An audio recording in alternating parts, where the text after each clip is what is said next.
I always tell people my husband and I own a cactus and succulent nursery. We sell cactus and succulents from deserts around the world. We all started from a very early prototype of life, and then we've gone our different ways, and plants are just one of the ways that life has continued. I see that when I look at plants. These are living things. When it was time to go to college, I didn't really know what I wanted to do, and to tell you the truth, I didn't even really realize that a degree in horticulture existed. I came out here to go to school. I started in engineering, got out of that reasonably quickly, and got into the agriculture college. There were beginning horticulture classes, and I took them and I loved them, and I thought, okay, I'm going to figure this out. I was growing crops of plants for them to use, and I loved growing crops, I realized. Nothing is more exciting than growing from seed, because you start with this little teeny tiny seed and you end up with a plant. This is Pachypodium brevicale.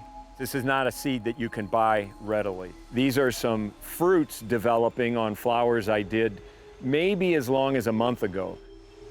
I'm trying to mimic what the major pollinator in nature does, which is a moth.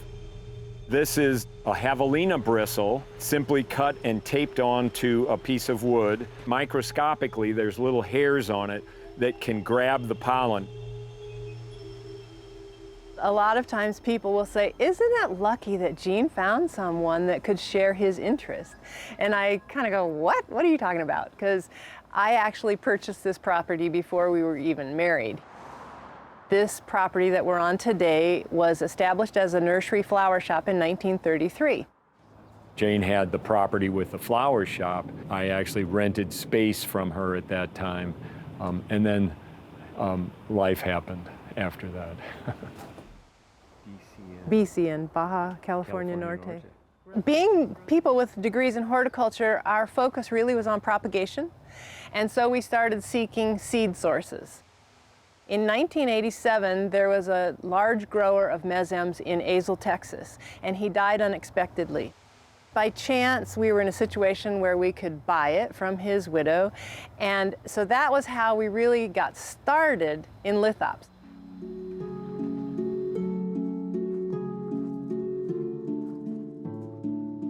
Everybody has a different description for what they think they look like. I think they look like little living stones. They're all different, and they're all beautiful in their own way. I love the idea that they're mimicry plants. The plants just disappear into the rocks. For several years, we sold lots of seed to China. We pollinated all the lithops, and then we collected all the seed capsules, and then we sold them to China. To the tune of 3 to 4 million seeds. That was really fun, but now they grow their own. They don't need us anymore. Jane was talking to you about the lithops, and that's probably the biggest collection of lithops in the Americas.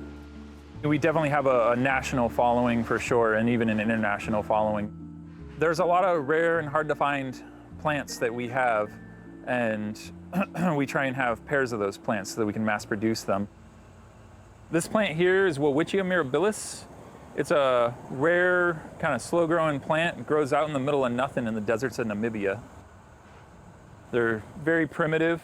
It's a coniferous plant, so they cone instead of flowering. They can grow to be 2,000 years old. It is a much slower group of plants to work with. I like continuity. I like to see things continue over longish periods of time, years, some cases decades, lifetimes. There's a huge emotional attachment, and that's always been the hardest thing. And Gene and I having degrees in horticulture instead of business, that was really the hardest thing. Some people, you can just tell, they want to put something on a windowsill or on a coffee table in a dark room, and they want it to look great forever, and they're never going to take care of it. And I'm just not interested in sending my little plants to their death. The other part of this that I like so much is to grow my plants to a point where they really look like what they're supposed to look like as old plants in nature. That's a satisfaction, probably one that I'm winding down on being able to experience as I get older, because there aren't too many more cycles of years left for me to grow some of these things up to their size.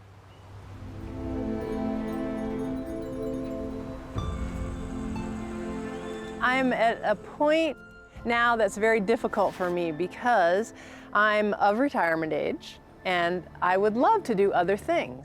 The goal on once a week is to keep the roots from drying out.